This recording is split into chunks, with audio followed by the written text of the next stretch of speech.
नमस्कार। भारत जोड़ो यात्रा का सफर लगातार जारी है। राहुल गांधी ऊर्जावान नजर आ रहे हैं और बड़ा अपडेट यह है कि राजस्थान से भारत जोड़ो यात्रा निकलकर हरियाणा में प्रवेश कर चुकी है। हरियाणा और राजस्थान में एक अंतर है। राजस्थान में कांग्रेस की सरकार थी, इसीलिए यात्रा बहुत ज्यादा मजबूती के साथ चल रही थी। अब ये यात्रा प्रवेश कर चुकी है हरियाणा में, जहां पर खट्टर की सरकार है, जहां पर बीजेपी की सरकार है। तो किस तरीके से भावनाएं व्यक्त की हैं राहुल गांधी ने, सबसे पहले मैं आपको कुछ तस्वीरें दिखाना चाहूंगा। ये जो तस्वीर आप देख रहे हैं, ये सचिन पायलट और राहुल गांधी की तस्वीर है, जहां पर आत्मीयता का भाव दोनों में दिख रहा है। आप देख सकते हैं तस्वीरों में कि किस तरीके से सचिन पायलट राहुल गांधी से गले मिल रहे हैं और बहुत ज्यादा वो भावुक नजर आ रहे हैं। इसके बाद की तस्वीर आपको दिखाना चाहूंगा। ये तस्वीर जो आप देख रहे हैं, ये तस्वीर है अशोक गहलोत और राहुल गांधी की। राहुल गांधी की दाढ़ी लगातार बढ़ी हुई है। हालांकि कुछ जो कट्टरपंथी लोग हैं वो इनकी दाढ़ी को लेकर भी सवाल खड़े कर रहे हैं। खैर, नफरत फैलाने वाले फैलाते रहेंगे, लेकिन जो तस्वीर है वो बहुत ज़्यादा वायरल हो चुकी है, जो आपको देखना भी चाहिए। तो सचिन पायलट और राहुल गांधी से कुछ इस अंदाज में राहुल गांधी ने मुलाकात की है और आत्मीयता का भाव यहां पर प्रकट करते हुए दिख रहे हैं। राहुल गांधी की ये भारत जोड़ो यात्रा क्यों चल रही है? आपको पता होगा कि देश में कुछ ऐसे लोग हैं जो नफरत फैला रहे हैं, जो इन हिंसा को बढ़ावा दे रहे हैं। उन्हीं को जवाब देने के लिए राहुल गांधी ने कहा था कि हम पूरे भारत को जोड़ देंगे। भारत जोड़ने का अर्थ यह हुआ कि दिलों से दिलों को जोड़ना। आपको याद होगा, राहुल गांधी ने हाल ही में एक बड़ा बयान देते हुए कहा है कि नफरत के इस बाजार में मैं मोहब्बत की दुकान खोलने आया हूं। इस बयान के दोस्तों बहुत सारे मायने हैं, क्योंकि हम देख पा रहे हैं पठान मूवी को लेकर जिस तरीके से आपत्तिजनक टिप्पणी की जा रही है, जिस तरीके से शाहरुख खान को धमकियां मिल रही हैं, जिस तरीके से दीपिका पादुकोण के कपड़ों पर ओछी टिप्पणी की जा रही है, वो जग जाहिर है। हालांकि शाहरुख खान, दीपिका पादुकोण को इन चिंटुओं से कोई फर्क नहीं पड़ता है। आपने देखा होगा फीफा इवेंट में किस तरीके से दीपिका पादुकोण ने भारत का मान बढ़ाया, भारत का सीना चौड़ा करने का काम किया, फख्र से भारतीयों को मनोबल ऊंचा बढ़ाया। शाहरुख खान ने हाल ही में एक मैगजीन थी जिसमें 50 अभिनेताओं की सूची निकाली गई, जहां पर एक मात्र भारतीय का नाम उसमें शामिल किया गया, वो है Shahrukh Khan, the one and only Shahrukh Khan. तो भारत जोड़ो यात्रा की हम बात कर रहे थे। भारत जोड़ो यात्रा, जहां पर नफरत, हिंसा को मिटाकर राहुल गांधी लगातार इस बात को लेकर लोगों को जागरूक कर रहे हैं कि आप लोगों को मोहब्बत से रहना है, आप लोगों को प्यार से रहना है, आप लोगों को प्रेम भाव सद्भाव से रहना है। यही संदेश राहुल गांधी लगातार देशवासियों को दे रहे हैं। लेकिन बीजेपी को ये कहीं ना कहीं मिर्ची लग रही है। इससे भी बीजेपी इससे भी बौखलाई हुई है। कुछ ट्वीट्स मैं आपको दिखाना चाहूंगा। पवन खेड़ा ने ट्वीट किया है, क्या भारत सरकार को सिर्फ राहुल गांधी, कांग्रेस पार्टी और भारत जोड़ो यात्रा दिख रही है? क्या भारत सरकार को राजस्थान और कर्नाटक में बीजेपी की यात्रा नहीं दिख रही है?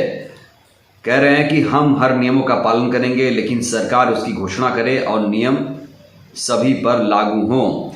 तो पवन खेड़ा के इस ट्वीट से आप क्या समझ रहे हैं?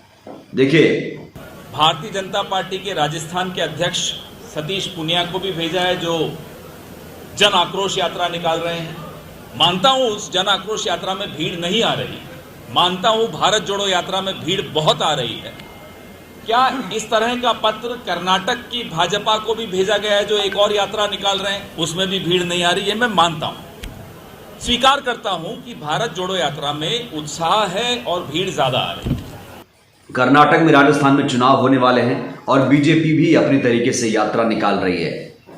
जन आक्रोश यात्रा बीजेपी राजस्थान में निकाल रही है और लगातार इसको लेकर लोगों को लामबंद किया जा रहा है।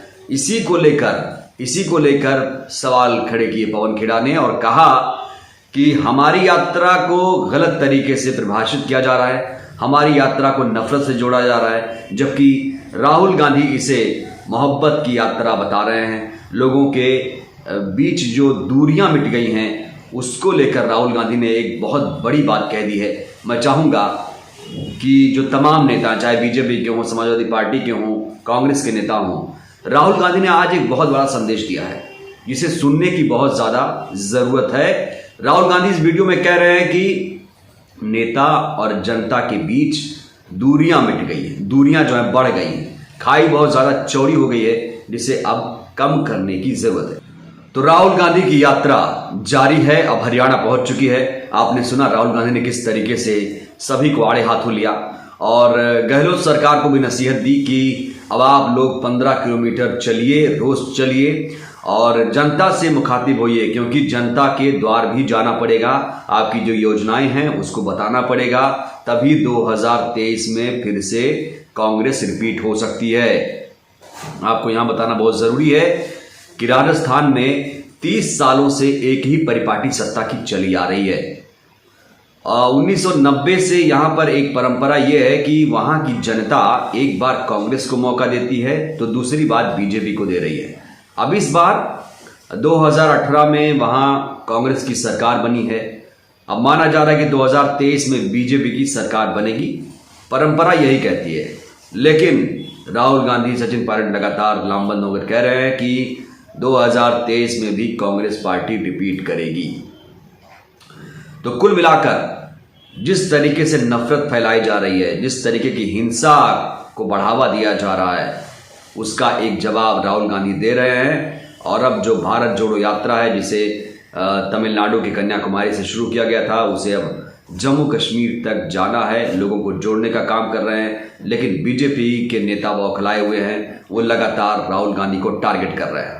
दोस्तों, एक गीतकार है, मनुवादी गीतकार, अपने आप को शुक्ला कहता है, उसका नाम है मनोज मुंतशिर, जो अपने नाम के आगे लक़ब लगाता है मुंतशिर। यह है शुक्ला, ये मनुवादी है और ये कहता है कि राहुल गांधी कभी राष्ट्रभक्त नहीं हो सकते। सोचिए, इसकी मानसिकता कितनी ऊंची हो चुकी है। ये राहुल गांधी को राष्ट्रभक्त नहीं बता रहा है, देशभक्त नहीं बता रहा है, खुद को देशभक्त बताने का काम कर रहा है। तो बहुत सारे लोग नफरत फैलाने का काम कर रहे हैं, जिसमें यह भी एक बीज बो चुका है मनोज शुक्ला भी। मनोज शुक्ला जैसे लोगों को क्या कहेंगे जो डीएनए की जांच कराने की बात करते हैं। इन्हें पहले खुद का डीएनए चेक करवाना चाहिए। ऐसे लोगों को खुद का डीएनए चेक करवाना चाहिए, जिससे पता चले कि वाकई शुक्ला है या कुछ और है। खैर, टिप्पणियों के बीच, तमाम आलोचनाओं के बीच राहुल गांधी थक नहीं रहे हैं। और एक चीज आप नोट करिए, राहुल गांधी जब से यात्रा शुरू उन्होंने की है, इस टी शर्ट में ही, यानी जो सफेद टी शर्ट आप देख रहे हैं, जिसे लेकर भी हंगामा किया गया था, कहा गया था ये हजारों की टी शर्ट पहनते हैं राहुल गांधी। इस पर भी विवाद हुआ था, राजनीति भी हुई थी। लेकिन जब यात्रा की शुरुआत हुई थी, तब राहुल गांधी ने जब यात्रा की शुरुआत की थी, तब मौसम ऐसा नहीं था, लेकिन अब सर्द मौसम शुरू हो चुका है। इसके बावजूद राहुल गांधी इसी ड्रेस में यात्रा कर रहे हैं, यानी जो वाइट टी शर्ट है, इसी में यात्रा कर रहे हैं। अब देखते हैं, अब ठंड जब बढ़ चुकी है, हरियाणा दिल्ली में बहुत ज़्यादा ठंड पड़ती है, देखते हैं उनकी आगे की यात्रा किस दिशा में आगे बढ़ेगी, कैसे कैसे लोगों को जोड़ रहे हैं, कैसे कैसे जोड़ेंगे। ये चुनौती तो है ही है, साथ ही साथ जो लोग आलोचना कर रहे हैं, जो लोग कटाक्ष कर रहे हैं, उनके लिए भी एक जवाब भी है। तो आप देखते रहिए नेशनल दस्तक और अपनी राय आप जरूर दीजिएगा, हमें आपकी राय का इंतजार रहेगा। नमस्कार। नेशनल दस्तक की आपसे गुजारिश है कि अगर इसको बचाना चाहते हैं तो नेशनल दस्तक को सब्सक्राइब करने के लिए रेड कलर के सब्सक्राइब बटन को दबाएं, फिर बेल आइकन की घंटी दबाएं। नेशनल दस्तक को बचाने के लिए बहुत जरूरी है कि हर खबर को शेयर करें, लाइक करें, कमेंट जरूर करें।